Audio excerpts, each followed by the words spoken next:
Cross River State Governor Professor Ben Ayade gets an approval for President Buhari today as he joins the race for APC presidential ticket.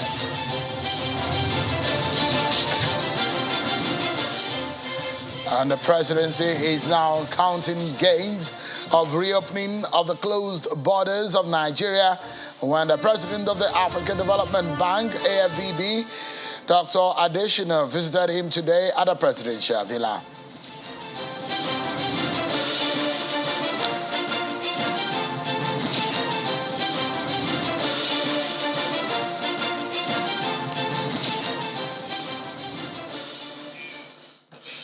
It's just a minute past the hour 7 p.m. right here in Nigeria. It's the nation's capital, Abuja. Welcome to the program, everyone. It's Politics Today, live on Channels Television. I'm Sean Kimbaloye. Let's begin tonight's program by letting you know that the Buhari government is counting its gains on the issue of the reopening of the borders, and it said that Nigeria has made significant progress shutting down land borders for 3 years in order to crack down on smuggling as well as engender food security. The president disclosed this when he received the president of the Africa Development Bank, AFDB, Dr. Akinwumi Adesina, at the State House in Abuja. The president also applauded a $1.5 billion Africa Emergency Food Plan developed by the Africa Development Bank, which is awaiting ratification by its board to forestall food crises in Africa owing to the Russia-Ukraine war. All right, then. My guest tonight on the program is one of the front-line presidential aspirants of the APC, and some of the issues burden on the ruling party's chances get our attention tonight. But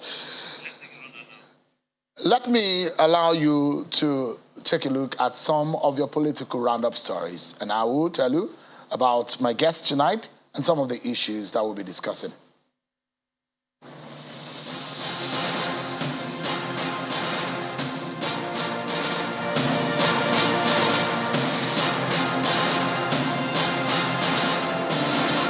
Former President of the Senate and presidential aspirant of the People's Democratic Party, Mr. Bukola Saraki, says it is time for the north-central part of the country to produce the next president of Nigeria.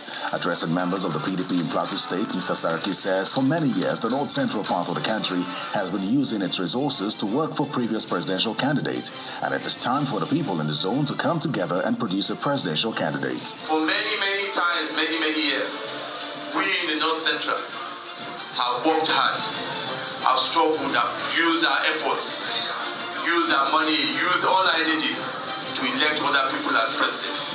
Representatives of a coalition of civil society organizations are seeking for better representation of women and youths in the forthcoming general elections.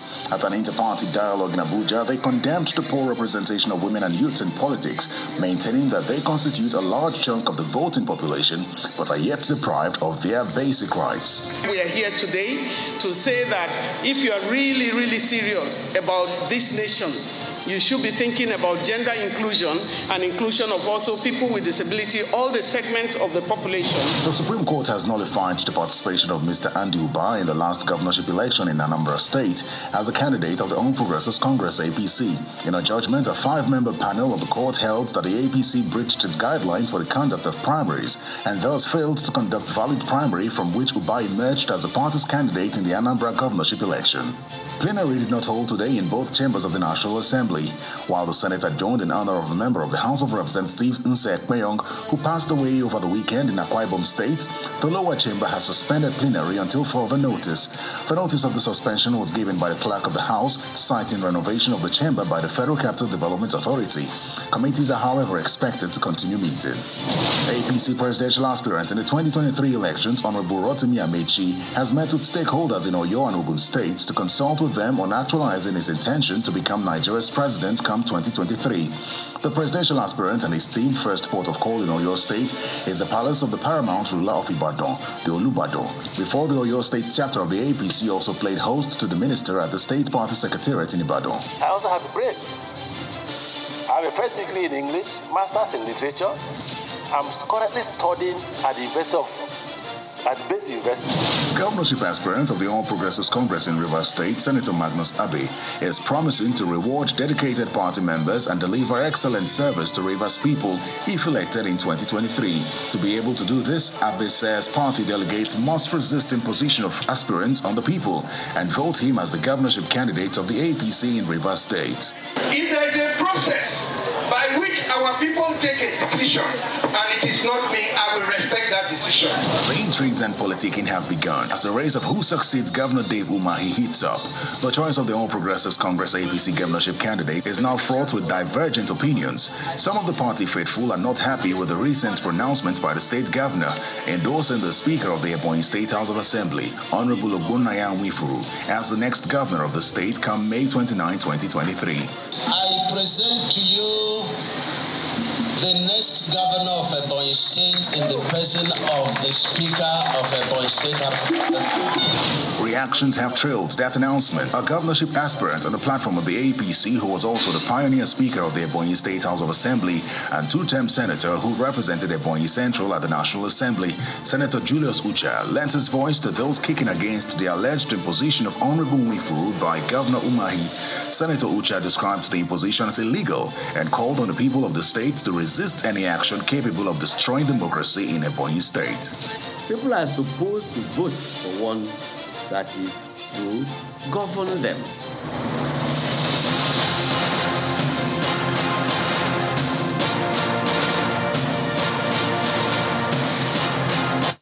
And there you have it. You're up to date. Let's also tell you that after a delayed start to the sale of nomination forms, the All Progressives Congress APC today began the sale of expression of interest and nomination forms for party aspirants seeking to be flag bearers in the forthcoming 2023 general election. The party is promised to allow a transparent and hitch-free exercise. Some of the early callers or recipients of the nomination forms are Governor of Plateau State, Simon Lalong, and Senator Ita Enang, who are contesting the Plateau South Senatorial District election and Akwa Ibom State governorship election, respectively, in 2023. The National Organizing Secretary of the party, Suleiman Mohammed Agungo, presented the expression of interest and nomination forms and guidelines to them in his office. It appears to be a busy day for President Muhammadu Buhari at his office today. The governor of Sokoto State, Aminu Tambuwa, met with the president behind closed doors. Much of the outcome of the meeting is yet to be disclosed. But the governor of Sokoto State, northwest region of the country, has met with the president today. And later on was Governor of Cross River State, Professor Ben Ayade, who met with President Buhari. And Professor Ayade, after the meeting, announced that he will vie for the office of the President of Nigeria because President Muhammadu Buhari has given him approval to do so. Governor Ayade, who is the only South-South APC governor, underscores that he did not make any formal declaration before now that he had to see the president and seeking his permission to join the presidential race, but to support the president's candidate and to seek his direction to understand how to align with his choice. Take a listen to Professor Ayade. God anointed President Muhammadu Buhari as the leader of our party and the leader of this country at this time. It is politically insensitive. It is completely non-African. It is not Afropolitan to walk into a man in the lofty of his seat and tell him, I want your seat. I think by African morality, if we were to customize democracy to reflect the confinities that are specific to Africa, it will require a consultation to seek a direction than to declare a position. So I didn't come before the President Muhammadu Buhari to seek to declare to run for the office of the President of Nigeria. I came before him to seek his direction for me to understand how to align. That's Professor Ben Ayade there. Yesterday, There was a conference by the Greater Nigeria Group advocating for a president of the Southeast extraction. Tonight, one of the attendees of that conference, who is also a frontline aspirant in the ruling APC, is a guest. He's a two-term governor of Imo State and one of the founding members of the APC, who joined with a section of APGA then, is a sitting senator representing Imo West Senatorial District and the Red Chamber. A philanthropist and businessman turned politician, Senator Roches Okorocha, joins us here live in our Abuja studio. Thank you so much, Your Excellency, for joining us tonight. Thank you very much, Sharon. The sale of the form has begun. Have you obtained yours? I will obtain. You will? Yeah, definitely. It's just that I think there was a delay in printing of the forms, but by tomorrow, all interested aspirants will definitely pick their forms. What do you make of the cost of the form? Well, you see, the issue of the cost of the form has been a little bit controversial. On the side of the public, they think it's too high. And given, everybody would think it's too high, given the salaries of a president and given the salaries of governors and all that. But on the side of the party, for them, it is a way to raise money, one. Number two, it's a way to remove people who are not serious in the business, who might find cheap forms and decide to go into court cases and injunctions and what have you. I think these are the reasons. But I think this is an eye-opener going forward. I think the idea of democracy should be amended a bit in Nigeria so that we can begin to get actually the people or the persons that the people want. One of my suggestions in this regard, after having listened to comments from people, is that it would have been better to say, in the next political dispensation, let everyone that is aspiring should be seen to let the people purchase his farm. And let the people purchase his farm. Just give an example. Say, for instance, if you have 100 million, and the law says that you must have 1 million people, Nigerians, to contribute 100 naira if you think you deserve it, so that they can pay for you. So, but enough time should be given. So you really know who the ordinary people cares for, and make sure we monitor the source of the fund, not that you go and give people to give you back. I think democracy will now become government of the people, by the people, and for the people. So if such high amounts should be made in the near future, I think they should allow the public and the ordinary people to buy the funds so that you can feel indebted to them. And if they can do that and finance elections as they go by, I think we'll be having the pure democracy, undiluted democracy, controlled by the people. Because when people, it looks like it's all money bag affairs. If you can afford it, pay if you can. And that's going to throw up a lot of people who think it's just go and buy the vote and buy the people and buy the delegates and get into power and refund yourself back and do all that. Those things will come. I think we're still growing. In the next dispensation, it might be looking to me like the issue of the people funding their candidates will not become the issue this time. If you look at the progression, you were on the ballot for your party's presidential primary in 2014, 2015 race. It was about 12 million or thereabout. I can't remember, but something about that. Yeah. In 2019, the ticket, the nomination form for presidential race was 27 million, I think, at that time. Now it's about 100. If you look at it now, there is a table that we showed our viewers yesterday, which I'd like you to also see. So we put up what the nomination forms look like across at least 5 political parties, and based on the cost of that, from the most expensive to the least expensive, APC having 100 million, PDP 40 million, SDP 35 million, YPP 20 million, and PRP 10 million. If you look at these, in terms of the perception of your party, what do you think that? How do you think Nigerians will see your party?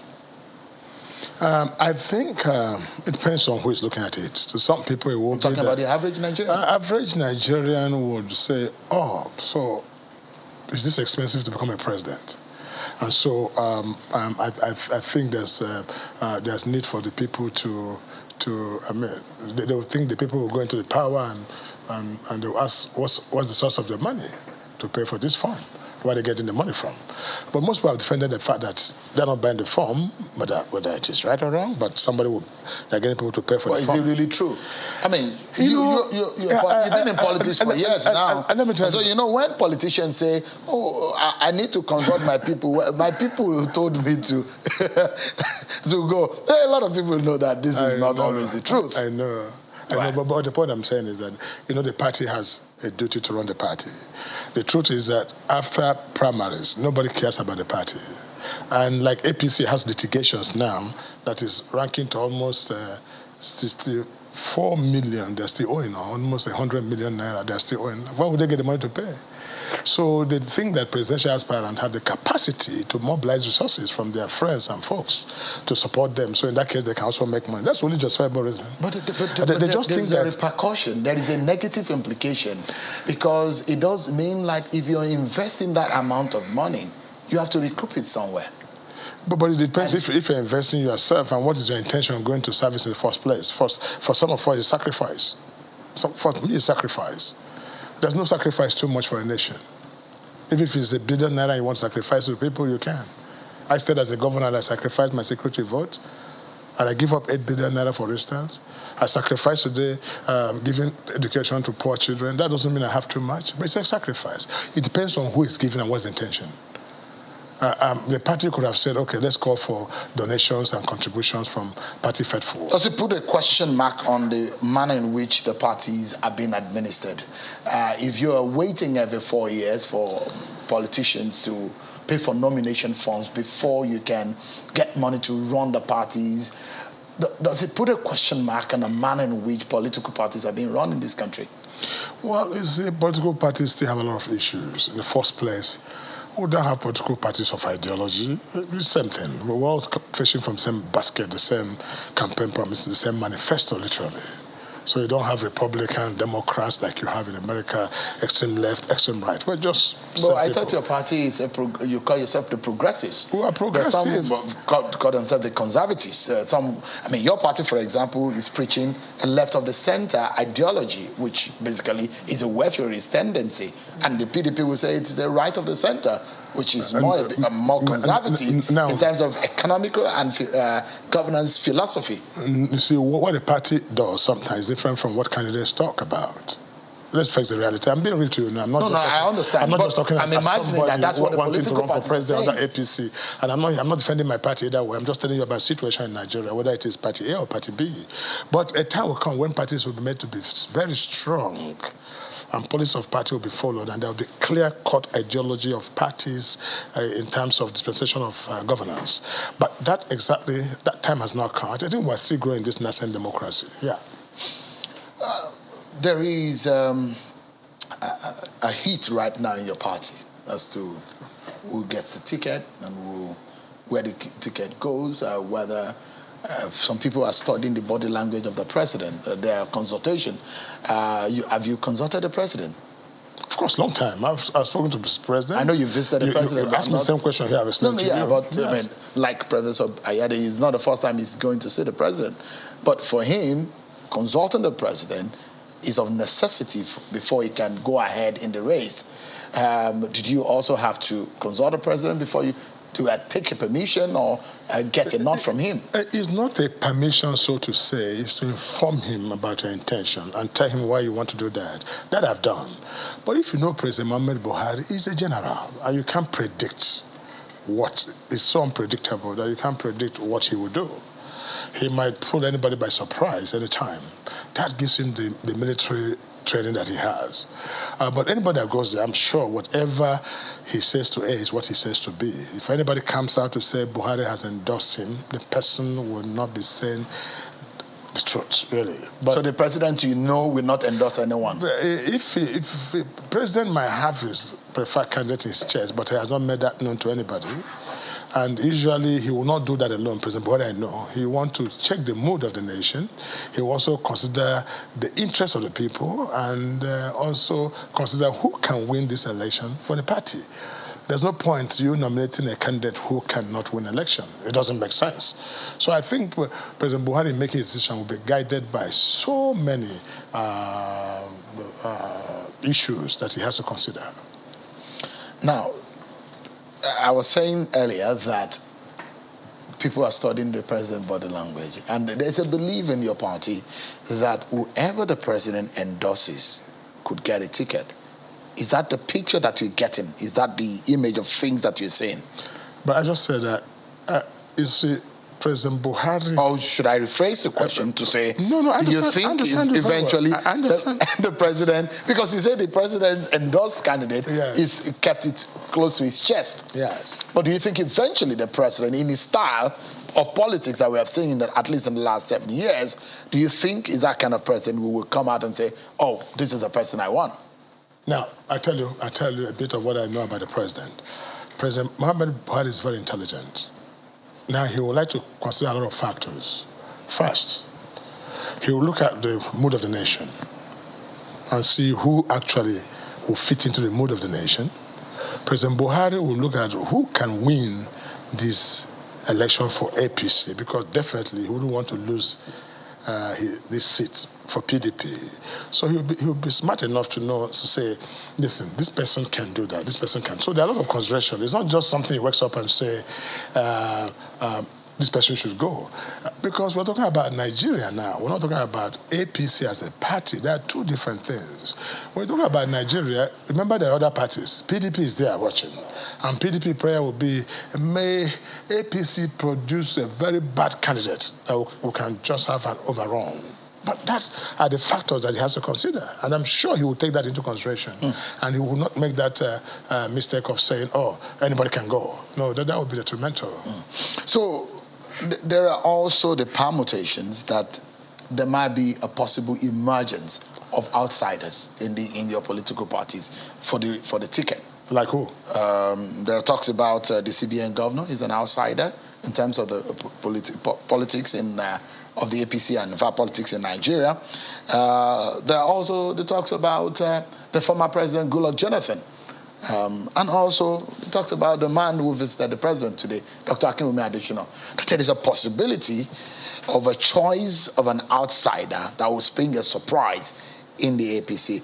Does the atmosphere of things in your party give you that sense that a possibility of an outsider emerging? Well, look, can I tell you something, Shegun, again? Let me tell you something very interesting. Anybody who is an outsider now must come outside the moral burden of the nation. True speaking. I mentioned three people now. No, so will these three people fall outside the moral burden of... Definitely they will. These three people? Because anything... Let me tell you something. Let me go back again. Why do we shout in the nation that power should go back to the South? And why do you think the North is silent? And not every Northerner is shouting, it must remain in the North. If I tell you in the North today, 80% of Northerners want the power to move to the South. Because they felt it's just equity and fairness that this power should go to the South for reasons of equity. Then when you come to the South, I ask you one question. Would you then think that the same moral burden on this nation to move it to the South will not be the same moral burden to move it to the Southwest? Having seen that the Southwest has had 8 years of presidency and 8 years of vice presidency, and the South has had it for 8 years, and the Southeast never. I mean, it would have been a very simple calculation that anything outside the Southeast would be really outside the moral burden. So you think that a Southeast president is what the nation needs right now? Definitely, I think so, to give a sense of belonging for this, because of the mood of the nation. And I'm talking about equity. Even you, I'm sure if you sleep on your bed and turn left and turn right, you shake your head and say, it will not be fair if Southeasterner is not given an opportunity this time. Considering the tripod of this nation, and considering the fact that this is about the time the cycle will seem to have been completed. Even if we're going to go back to what is called the pure democracy, as a government of people, numbers, But remember, you must have equity first before democracy can step in. So I think so. And I don't know. In the next couple of weeks, or 1 week now, we shall know those who really purchase the form. And that's when this will become to the table. And there are some people, if you bring in any PDP candidate now to come to canvass in APC, you are simply saying that, look, APC, look, so you made a mistake. You made a mistake, you didn't know what you were doing. Well, and you drove away APC, and APC will come. Those are some of the questions that are begging for answer. And, because I'm still going to come back to the issue of zoning, which is the issue of the Southeast, president of the Southeast extraction that we were talking about. But I mentioned these three names because, we can't run away from the fact that these names have been mentioned quite often. Their names have been thrown up. In fact, apart from the fact that their names have thrown up, just a moment, the form just started selling today. No, but the point I'm making is that on the grounds of the APC convention, we saw the posters of Mr. Emefiele. Anybody can print posters, but Emefiele have come to deny it. Yes, I agree that, yes. There's been some denier. Yeah. I've not seen one, but I've read a few deniers. And you probably have heard talks about former President Goodluck Jonathan, possibility of running on the platform of the APC. And the fact that if there are possibilities of outsiders coming and springing a surprise, Akinwumi Adesina's name has also come up. And so you've not really talked about that particular question which I asked, that should there be an outsider springing a surprise with the emergence of an outsider, what do you think could it portend for your party? Nothing. They will contest like any other person. And nobody is afraid of or scared. What if they emerge as a consensus candidate? There will be nothing like consensus candidate. Or what if they emerge as a president's candidate? That is not likely to happen, because I tell you that President Muhammad Buhari, I know, will consider certain factors to do that. What makes them? What do you think they have age over the candidates or the aspirants from the Southeast? What my few years of experience covering politics? What would be the reason? Let me ask you a question. What would be the reason not to get a Southeastern candidate? Is it that you don't have anybody qualified to do that, or is it that they're not smart enough? We're not even talking about the Southeast candidate now. I'm talking about what I've learned over the last few years is that in politics, nothing is impossible. I agree with you. Yeah, so, the possibilities of what we're talking about, where the president says, this is my candidate, and he's out of these three names that I've mentioned, what do you think it portends for your party? I'm telling you that President Buhari, I know, unless it's a new President Buhari, will not say, this is my candidate, and this is it. There will be some considerations. And sometimes this consideration takes a lot. It takes the governors, it takes the party, it takes a lot of people. Buhari is such a person, he's a Democrat that he likes to carry everybody along. In the case of Senator Abdullahi Adamu? Senator Abdullahi Adamu was not really quite different. Because it's a bit different. If you followed. The legacy members of the party met with the president. A few days after, the president met with the governors of the party. That's right. And they told us right here on this program that the president said, Abdullahi Adamu is a candidate. Yes, but one of the governors said that's what the president wanted. But that's the final word after consultations. You see, they wouldn't say we and the president said. Because remember, the governors also went to the president and asked him, we're producing chairmen from our local governments, who do you want us to support for the president? For the chairmanship. So that's quite a different thing. You see, you think that Buhari is not that autocratic. Buhari will not come and say, impose any candidate on anybody. And he will only make suggestions. I quite agree with you. He will suggest and see how people buy the fact. And I remember that things have changed. There are a lot of independent-minded people. The delegates we have now are quite different from what you used to think in the past. So it requires a lot of consultation, lobbying, and make people see reasons why it should be. We're due for a break, Senator Richard Okorocha, and when we return, we'll be telling Senator Okorocha will be telling us more on the Southeast agenda and the prospects of the APC ahead of the 2023 election. Stay with us.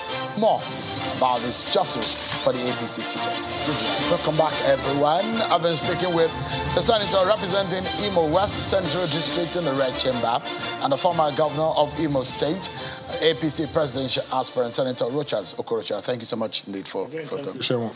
Before we get into to some other issues because I'll take you into the Greater Nigeria conversation from yesterday, and which, of course, is something that you have been trying to sneak into the conversation from the very beginning. But let me ask, I'll go back quickly to the issue of the forms, the nomination forms. APC claims to have about 44, well over 40 million party members in that last registration exercise. If one looks at it this way, if each member of the party pays 1,000 naira as membership fees, that would amount to over 4.4 billion naira. The party will have money to run its affairs. But I'm not sure the party is thinking in this direction. Has the party failed in this regard? Well, I just told you that party has to make strong in Nigeria, not just APC, every party, and truly make it a democratic government of the people or party of the people, by the people, and for the people. But that has not been canvassed, and sometimes a electoral act will help. I just gave you a challenge to say, listen, just imagine where in the next dispensation you say, look, every candidate should pay 100 million. But that 100 million must come from 1 million Nigerians who must give you 100 naira. Now, what do you think will happen? The people begin to possess the power to fund their preferred candidates. And when that happens, the person is duty bound. He has a sense of indebtedness to the people when people do all that for him, even for his campaign. And the time we can stop money politics and aspirants spending money for their politics, the better it is for our nation. That's when we're going to get the real choice of the people to play. But where poverty is ravaging the people and somebody has a little bit of money and spread, everybody seems to dance towards the money. But that doesn't make the democracy quite strong. We're getting there very soon. So it's not particularized to APC. I'm just talking about the nationwide it is and the whole democratic arrangement regarding to parties. That's where we are right now. That's the stage we are. But that will get corrected in the future. Let's move to the issue of how your party will decide who becomes its flag bearer. Do you think a consensus option will be better or easier for your party? I tell you something, Segun. You know, our party, let me just take generally now. A smart party, or a party that is very smart, will look at the mood of the nation right now and ask yourself, what does Nigeria want now? What kind of president? I think that should determine whether consensus or not consensus, because if you bring a bad product, definitely people will reject it. And that is the issue of a unifier. Who can unite this country? Have you thought of it? I mean, that's our major problem now, because you can't have any progress while people feel divided. Who could that be in the APC? Who could that be? The unifier you're talking about. Well, I know someone has, he's using that terminology already. He's calling himself a unifier. But that's in the PDP. Atiku Abubakar is saying he's a unifier. Can I say something? How you know a unifier is by the antecedent and track records. Tell me any of the candidates or any of the aspirants you see today who have left his home to invest in another zone other than his own zone, look at him as an investor. He believes in that in this country. But anybody that you see him, everything he has is just within his cubicle, speaking his tribe and doing his tribe. That person does not believe in the unity of this country. I think that's one big. Is there any of such person in the APC now? No, ask a question. That's why investigation is very key.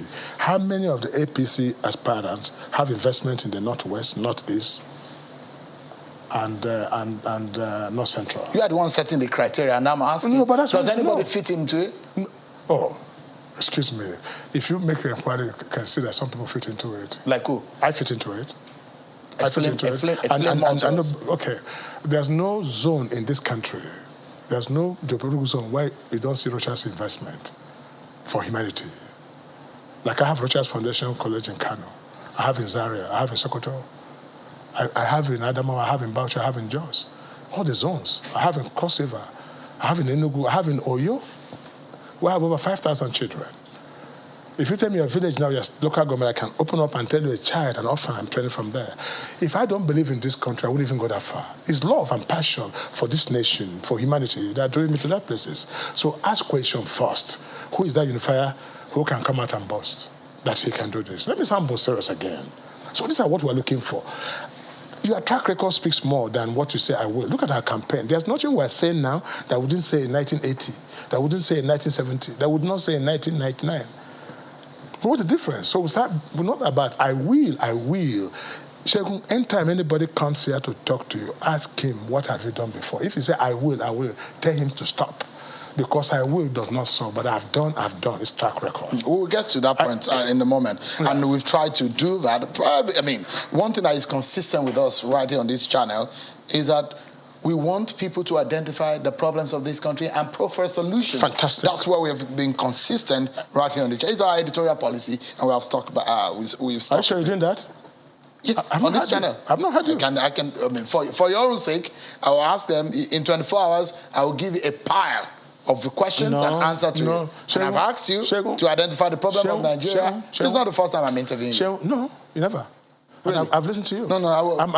People have challenged us on this channel before, and we have proven them wrong. In fact, I'm here to challenge you because I want you to change the narrative. The challenge is so we don't get people out there deceived. Let's get deceived. People should know when the candidates don't deceive the people. All right, let's get to it. Let's get to it. I want us to talk about the politics of things and get into the real issues. Now, on the issue of the politics, for me, you said consensus is not your way. You don't believe in it. Do you? No, I'm saying that I told you that you should look at the mode of the nation. You didn't allow me to finish. I've told you about unifier to unite this country, and I've just said that. And I've asked you what the unifier is. You said the economy of this nation is very key, and the personality of the person is very key. If you consider these 3 points, then you're good to go. Then you have the best of the President of the Federal Republic of Nigeria. If you consider these 3 things, and anything outside this is a deceit. Yeah. So, do you consider consensus an option for your party, an easier option or a better option? Consensus is a process. It's not just a wake up call or wake up and call something. It's a process. I've just told you the process to consensus for a party that wants to win. Process of consensus is the mood of the nation, who can be a unifier, who can face the economy, and what's the personality of the person, his antecedent, who he is. These 3 things put together makes a consensus, even before the people, not even before the party. All right. So I'm going to ask also the issue of the zoning, and you've been saying that for equity and fairness, a Southeast president is what Nigeria needs. To carry everybody along, that's what I'm saying. Can you defend that? Of course. What else is it to defend, Shehu? I've just said it, that even if you sleep and wake up, Shehu, we're talking about Nigeria since 1960 until death. Till death. And even in our nascent democracy, since it started in full force, there has never been anybody from the Southeast who has sat in this presidential villa as the President of the Federal Republic of Nigeria. And they formed the tripod upon which this nation is built. I, as a person, if I'm an Hausa man, I will support it. If I'm a Yoruba man, I will support it. If I'm an Igbo man and this happens to somebody in the north, I will support it. This is what I'm just talking about, equity. And I think every Nigerian understands that. They're doing the otherwise, it is. And that's why you see people coming up from South, saying that they are Southeast now, all because they know the right is the truth. So I asked a question yesterday with my guest, and I said, is it an Igbo presidency or a Southeast presidency? Because there are Igbos in other places other than the 5 states of the Southeast. A Nigerian presidency coming from the Southeast. That's what you want? It's not what I want. It's just it does look like what the Igbo elites are talking about. Not just Igbo elite, even Yoruba elite, even Hausa elite. Everybody's talking about it. And if you're not very current, the narrative has changed. That people becoming clear every day that this time around, let's choose the best of the Southeast and see whether the things can change in this country. Let's look at a few, and the question that we always ask is, in your own mind, in your own thinking, what do you think that is the biggest problem of this country? Now you have come. All this question you have taken me all this while really does not add up anything to me. No, that's politics, which matters because these are issues also that will define the candidate. And when we're talking about the candidate, we talk about the issues. If we're able to address this, we're fine, honestly. And I can stop the interview anytime if we're able to address this. And I want you to say the yesterday because, Shehu, you're a big influencer in this country. You're a big influencer in this country. And you must help the ordinary people to assess their leaders who are coming. Because what I hear you speak here is people mentioning data and mentioning figures and statistics. And when the bamboos the nation with the statistics, and you say, oh, this man knows the problem. But some statistics we've been hearing since 30, 40 years ago, and that has not helped matter. Don't you think something's wrong? I want to start there, my foundation. And why do you think, at the time that Obasanjo was in power, I'm sure there were a lot of criticisms. People were insulting Obasanjo a lot of him. We had Yaradua, it didn't stop. We had Jonathan, it didn't stop. In the time of Buhari, it's not stopping. What is wrong? And the question I ask you, do you think any of this president came with the intention to destroy Nigeria? If things is not working well, is it any of the intention of the president to invite Boko Haram or herdsmen or crisis in the country? The answer is no. There's something wrong with this nation that we need to get a visionary leader to discuss and present it to people. And if you want to ask me, I can continue. No, that's why I asked, what in your mind do you think is the biggest problem of Nigeria as of today? One, the biggest problem of Nigeria is that the Nigerian leaders don't even understand the problem. A leadership problem? Yeah, no. They don't even understand the problem of Nigeria. It's a problem. For you not to understand, like, I don't want to use an example of illness, but if somebody is suffering from kidney problem and he has headache, and the person is telling you, I have headache every day, you don't understand the disease, and you will die. Exactly, that is what I'm talking about, Shehu. So whenever you hear Nigerians say insecurity is the problem, they say again power is the problem, everything. Think of songs, and they can mention 1,000, and that's why they come up here, and people are bamboozled by the fact they say, I have 12-point agenda, I have 20-point agenda. Me, Rochas Okorocha. How many points? Hear me and hear me out. I have 1-point agenda. And I think that's the problem of this country.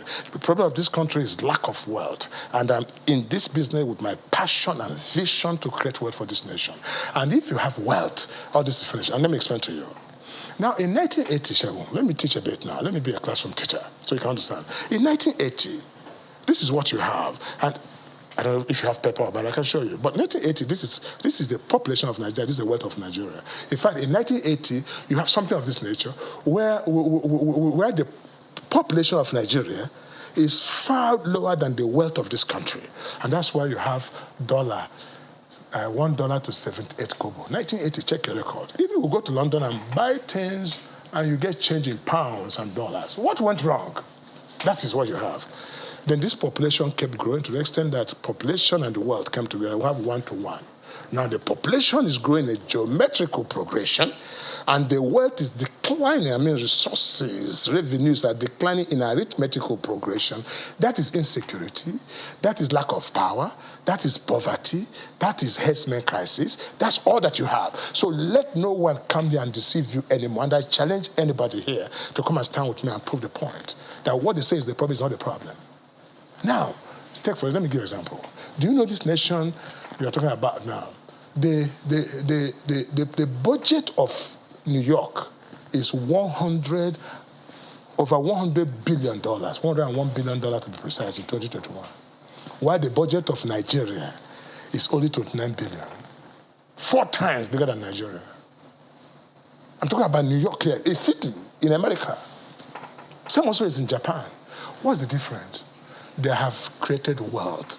And this wealth are here in this country, which has not been created. So my agenda is to create wealth. But when people come to tell you, I say, per capita income has fallen, unemployment rate, debt rate, insecurity, power has dropped, those are just classroom academic exercise. That's not a direct issue. And then you ask yourself question. Shehu, question you should ask next time. I'm just giving you a template to ask question. What has the aspirant done in his life to create wealth before coming to government? Most of your aspirants are government picking. They were nobody. In other words, they have not created wealth even for themselves or for their family before they jammed government and government made them. A person made by government cannot make the people because you have not experience of wealth creation. And I challenge you. That's what peters me down as a person. And so if I have a wealth creator, that will make a whole world of difference. Because what's happening in Dubai is wealth creation, ideas, thinking outside the box, OPM, other people's money. We have to bring it to bear. We have gold from Sokoto to Kwara. You are aware? We have uranium in Gombe. And what has happened to our small-scale industry? Why are we not taxing people. So mine is wealth creation by tax force. And I can explain that to you. Yeah, you said there is only one problem, issues of how to create wealth. Yes, put it in the local man's language, money. How will you then do that for Nigeria? I can tell you. As I said, wealth creation by tax force system. What does that mean? I'll explain to you. In this country, take for instance, ministries are the same. They're not ranked. Especially the productive sector of our economy. It's called the productive sector of our economy. The one that produces the things that we consume and export. Once production is high, wealth is being created and jobs are being created. Youth restiveness will not be there. That's a simple problem. And when consumption is more than production, then you don't have what is called balance of trade. That's what's called poverty. And this is one. So tax force system, every state in this country is a nation, for crying out loud. Every state in this country is a nation. Some countries are not up to 2 million people population, even in Europe. So why can't a 5 million population people with huge resources today, why can't they develop it? I'm talking about diversification, but this one is practical diversification of economy. So, but let me tell you what you have in the country to make you laugh, so you can understand this problem. When you set up to build maybe a 5-star hotel, say Hilton. Hilton, it takes a builder, a wealth creator, somebody to create it, to build it. It's not for managers. You don't bring managers into a building process until you have finished the program. Most people want to come and manage the economy, manage the wealth. I've come to create the wealth. That's what makes a difference. I don't know if I'm communicating to you. Mm-hmm. And in Imo State, for instance, I changed the value of land within 4 years. When I went to Imo, asked question today, Imo plot of land was about 500 to 1 million naira, 100,000 to 1 million. By the time I left, it came to about 80 to 100 million. What happened? I saw land as a wealth set aside for production of further wealth. And it has value. The land in Nigeria, what value does it have? Look at Abuja. Why can't it be like Dubai? Do you ask a question? All right. Let's break the issues down further, because I would like to also know the difference of, you said the problem is how to create wealth, how to make money, but there are fundamental problems on the ground. For you to start making money, I assume that if I make the analogy, you have a family, and there's a major problem there. Some of them are sick, so the roof is leaking, you cannot pay rent. These are major problems. But before you think of creating what, you need to solve some of these basic problems. There are fundamental problems on the ground. If you become president, should you get your party's ticket and become Nigeria's president tomorrow, where do you start from? For example, the security problem in Nigeria, the banditry, the killing people in this country. Create wealth, all you can, but people are being killed. How do you tackle that? Okay, I'll just give you two scenarios, and I think that would make sense. I would like to illustrate by examples. Take for instance, you said a family. There are what is called a scale of relative preference. Am I communicating? Mm-hmm. If you look here, it gives me a better understanding that you're following. Now, listen, there's what's called that preference. There are things that, like security is a major issue. Major issue. Now, why were you not taught this security problem we're talking about? Don't they operate in a particular place? And are there no people who live there? Now, in Imo State, for instance, I introduced what is called community government, where I made communities become a government with traditional ruler as the chairman of that community government, with powers to tackle issues of security, give informations. How about that? If you equip communities today, they begin to check this crime themselves, and what they might need from federal government might be assistance or support where necessary. That's what I mean by this. Why also you make arrangement to create the world. Now, let me tell you what is the first thing I would do as a president is to organize the people first, even before the wealth creation. Organize the people first. How do you do that? Okay. In Imo, I did organize the people. I organized, for instance, the youths. Am I right? The NGOs, for instance, the market union. I made them become government of their own, little small government. And they had a sense of responsibility. You see, you must understand that culture plays a big role in Africa. And the way you govern America is different from the way you govern Nigeria because of our sentiments. We have this thing that we believe that mine is mine and ours is ours policy. So when I throw governments to channels and say, this is your own government, and channels should go and take care of this little land and produce this, it will be more effective than when I say this land belongs to the federal government. All right, because we're wrapping up now just in a few minutes. But let me ask you, and I mean, you are the one who said some templates, but let me use the same template to ask you the question. I mean, you said the template on how you want to be asked questions. So let me ask you one of the questions. You said one of the major problems is creating wealth, and you're going to create wealth. So the big question is, when you were governor for 8 years, how much of wealth did you create in Imo State? A lot of wealth. Sheung, let me tell you, Imo State is one of the, let me not say this on public television, Imo State, how much did they receive? Maybe the highest I received 6 billion, 7 billion for both local government and state, and I spend about 5 billion, 5.5 billion every month. I have literally some months 900 million, some months 1.2 billion. You can't compare that with Rivers or Delta, that what I collect in 12 months is what they get in 1 month. So I have to think outside the box. The land was what I gave you an example of the land as a way to create wealth. I did that. And what do? I simply, I say this is now a district. I want to create a road and I want to call this a housing estate and that. Investors came. By the time investors came, my land had value. I collect taxes, and I collect this for land, and I raised billions with which I did the roads from the people. So let's ask empirically, how much of revenue or how much was Imo State worth in terms of money in the bank when you became governor? And after the 8 years, if you said that you have a template of creating wealth, how much was Imo State worth in the bank when you left office? I left 48.3 billion for Imo State. Not the liquid cash. I'm saying, how much is it worth? How much did the state? How much was it worth when you got into office? Asset, because you said when you create, you can only know how someone has created wealth based on what he had. And after he has created wealth, what he now has. Okay, I'll tell you that when I came to Imo State, I met only one hospital. Just for instance, I had only one hospital and probably dilapidated schools. And I said this on public television, subject anybody. But before I left, I had over 28 hospitals built.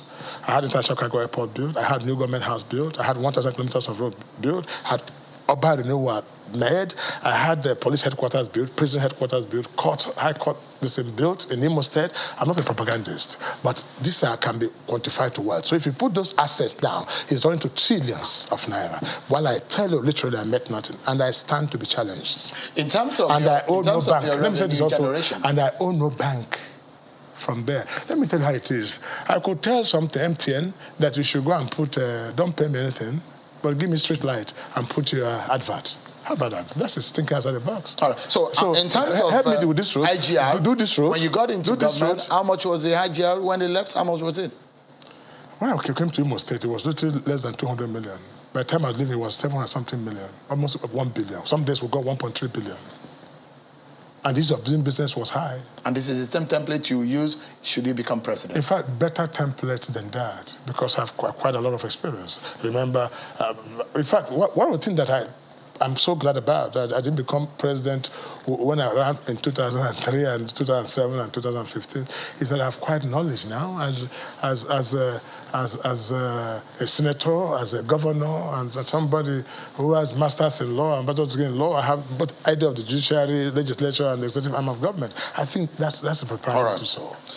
Senator Rocha Sokorocha, thank you so much indeed for talking to us tonight, and I wish you the very best in your pursuit for your party's ticket. Thank you. Thank you so much. Thank you. But that's our show for tonight, everyone. Many thanks for watching. I'm Sean Akimbale. Bye for now.